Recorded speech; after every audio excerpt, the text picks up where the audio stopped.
Umuziki muri Islam ni haramu ni halali?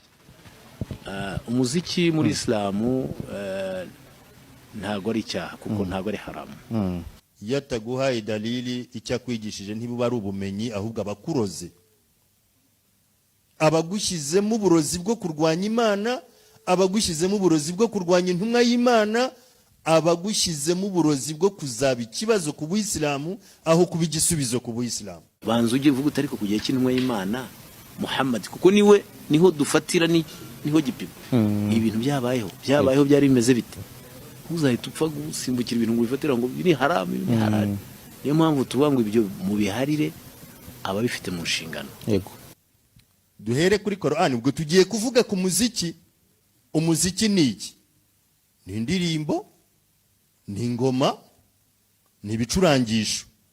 Ariko mbere yuko nyisoma reka nonze nifashisha indi aya iri muri surati Shuara, aya ya 222 cyangwa na 3, ivuga ngo washuara yatabi'uhumul ghawun, abahanzi bakurikirwa n'abantu b'ibimara.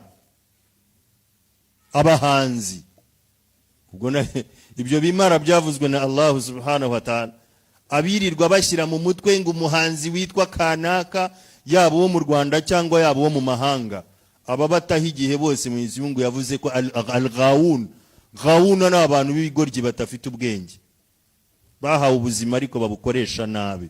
Wakwitwa gutyo ukazajya muri al-janna? Muri hadithi Rasul sallallahu alaihi wasallam yavuze yakiriwe na Abi Huraira, Imana imwishimire, yaravuze ngo yamsahu qaumun min ummati qiradatun wa khanazir. Avuga ati abantu mu bantu banjye hari abo Mwenyezi Mungu azahindura ingurube, abandi abahindura inkende. Arababwira ati bazaba bemera Imana cyane, basari, basiba, batangaza ko bajya n'Imaka, ariko ittakhadul ma'azifa, ariko starehe zabo bazajya bazikura kuri mainstream, ibicurangisho za gitari n'ibindi. Wadufufa, bakubita n'utugoma duto duto. Watubula, n'ibigoma binini binini. Fabatu ala shurbihim, bakomeze kwiyumvira iyo miziki kugeza ubwo Mwenyezi Mungu azabahindura ingurube, abandi akabahindura inkende. Ntago uri mu dini tugira ibintu bita n'inzego. Mbere yo kugera ku kintu cyitwa haramu, haramu ni ikintu gikomeye cyane, ni ikintu kizirije n'umuyisilamu atagomba no kurebaho no kwegera. Hari ibyo twita mustahabu, igikunzwe gake, makruhu, ikitagize icyo gitwaye, ari ikintu kigayitse, makruhu. Ariko umuziki nk'umuziki uzirijwe muri Islam, ni umuziki urimo inyoro. Imana irabaza ngo ninde munyamahugu, ninde munyabyaha, ninde ruharwa kurusha wa wundi ubeshyera Imana ibyo itigeze ivuga. Wanyumvise neza? Au kadhaba bil haqqi lamma ja'ahu, cyangwa kanyomoza ukuri igihe kumugezeho. Imana irabaza ngo alaysa fi jahannama mathwa lil kafirin, ubu mwese ntimuhamya yuko muri jahannama aribwo buturo bw'ubuziraherezo bw'abakafiri?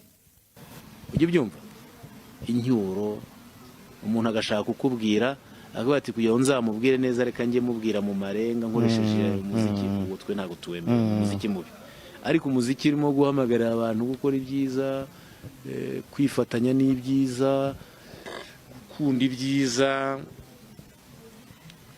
kumvikana, ubumwe. Iyo muziki muri Islam nta kibazo itwaye, ntacyo itwaye muri Islam, biremerewe ko umuntu yayumva. Umuntu ufite kimwe muri ibi bimenyetso bitanu bivugwa hano ngiye kubabwira, aba ari umukafiri ruharwa, umwe ufite kufuru y'indengakamere. Kufuru ya mbere ni ukubeshyera, harimo A na B. A, kubeshyera Imana ukigisha abantu ngo Imana yavuze icyo atari ko yavuze. B yacyo ni ukubeshyuza amagambo y'Imana akugezeho. Aho ngaho bisobanuka idini ya Islam buryo iyo tuyishyira mu bikorwa tunayubahiriza, dushingira kuri Qur'an, tugashingira no ku mvugo z'intumwa y'Imana.